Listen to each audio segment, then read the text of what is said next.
Fala, meu povo, bacana? Hoje, um período muito importante para as provas escolares e para o vestibular, tá? Período joanino no Brasil, certo? O translado da corte portuguesa para o Brasil. Qual o contexto histórico que explica a chegada da corte portuguesa em 1808?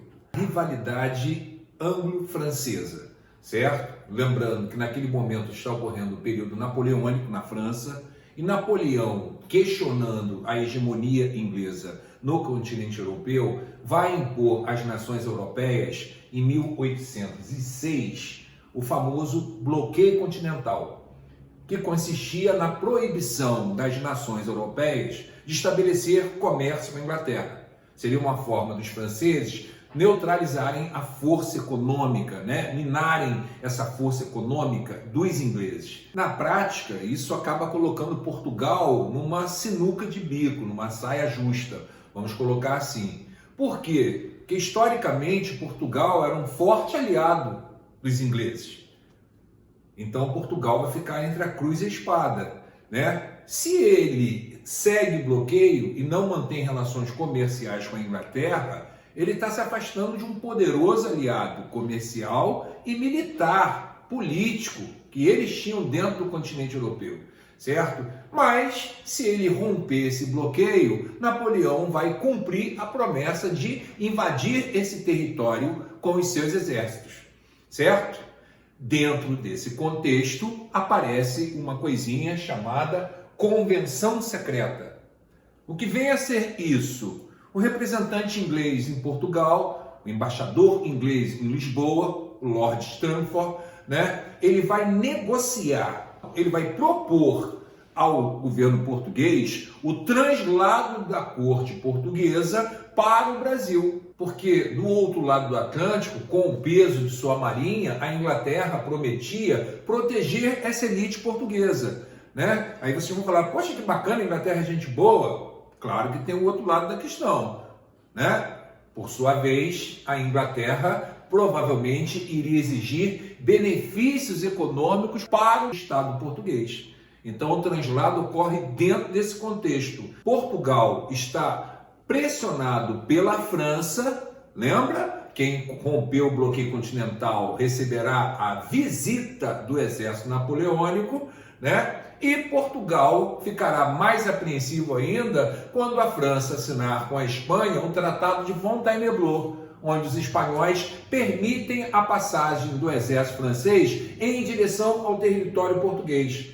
Diante dessa pressão francesa, o termo estabelecido pela Inglaterra fica mais interessante para Portugal. Por isso que no final de 1807, certo? Aquela quantidade considerável de membros da nobreza portuguesa, alguns colocam entre 10 a 15 mil indivíduos, vão atravessar o Atlântico protegidos pela marinha inglesa, certo? Essa corte portuguesa chegará no Brasil no início do ano seguinte, em 1808, e imediatamente se verifica o outro lado da história daquela convenção secreta. Depois de chegar no território brasileiro, esse governo português precisa atender às demandas econômicas da Inglaterra.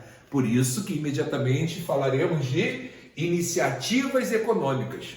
Já no primeiro ano, em 1808, ainda na Bahia, naquele mês que a corte ficou na Bahia, é assinada a abertura dos portos às nações amigas, que na prática significa o quê? O rompimento do exclusivo metropolitano. A Inglaterra vai deitar e rolar. Seus produtos, a partir de agora, podem entrar livremente no mercado brasileiro, certo?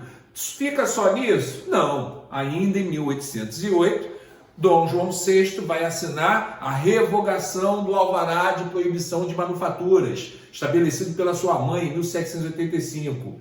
Pô, Ronaldo, então ele facilitou o desenvolvimento da indústria brasileira? Na prática, não. Porque ao mesmo tempo que ele está liberando a manufatura brasileira, ele também vai dar uma série de favorecimentos para os produtos ingleses que vão invadir o mercado brasileiro. O que mais, Ronaldo? Fica só nessas medidas econômicas? Só essas duas que eu falei são bem interessantes, principalmente a abertura dos portos em 1808.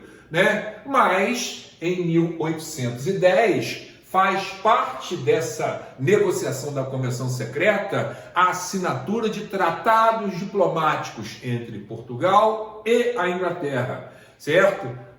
Comércio, navegação, aliança e amizade. Qual o ponto mais importante? Os benefícios econômicos, né?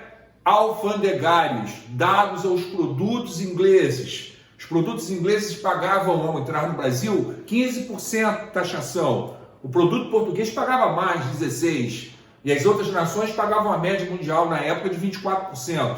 Portanto, por isso vamos verificar uma entrada considerável de produtos ingleses no mercado brasileiro, pelas facilidades alfandegárias concedidas por esse tratado. Fica só nisso? Não. A Inglaterra vai conseguir uma série de benefícios, né? Os súditos ingleses só poderiam ser julgados e presos pela justiça inglesa, mesmo no Brasil. É concedida a liberdade de culto para os ingleses no Brasil. A Inglaterra já começa a pressionar no sentido de acabar com o tráfico negreiro. Portanto, a partir desses acordos, você vê uma grande ingerência inglesa nos assuntos econômicos do Brasil. Tem mais coisas, Ronaldo, na questão econômica? Tem sim. Isso também se mistura com as medidas político-administrativas. Dentro dessa batida, porque vocês têm que lembrar, está ocorrendo, sem dúvida nenhuma, a transferência do centro de decisão. É como se o Brasil passasse a ser o centro do Império Português naquele momento.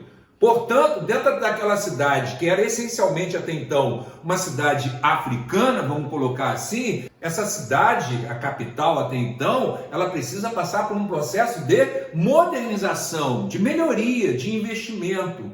E isso imediatamente começa, né? Dom João VI vai criar uma série de ministérios, de secretarias, certo? E dentro dessa batida, criados também tanto a Casa da Moeda quanto o Banco do Brasil, certo? Portanto, vamos dizer que o Brasil está começando a ficar anabolizado por essas medidas do governo português aqui. Ainda dentro desse contexto de organização de um centro administrativo do Império Português no Brasil, vemos a criação da Academia Real Militar, da Marinha, do Hospital Militar, da Fábrica Real de Pólvora, de estradas. Portanto, gente, ele faz uma espécie de adaptação daquela cidade que até então era meramente uma capital, um centro administrativo de uma área colonial. A partir de agora não, é o centro de decisão desse Império Português.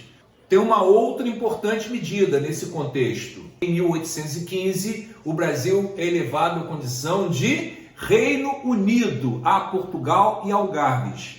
Não confunda com aquela função que estabeleceu o Brasil como vice-reino de Portugal, né? Agora não, a importância é maior. É um Reino Unido. Então podemos dizer que tecnicamente, né, na questão administrativa, o Brasil deixou de ser colônia. Certo, moçada? Vamos parar por aqui essa primeira parte do período joanino no Brasil, tá? Dividir aqui em duas. Na próxima aula nós vamos falar das iniciativas culturais de sua política externa, do evento pernambucano de 1817, certo? E falaremos também do motivo do retorno da família real para Portugal, a Revolução Liberal do Porto de 1820. Valeu, moçada! Um abraço!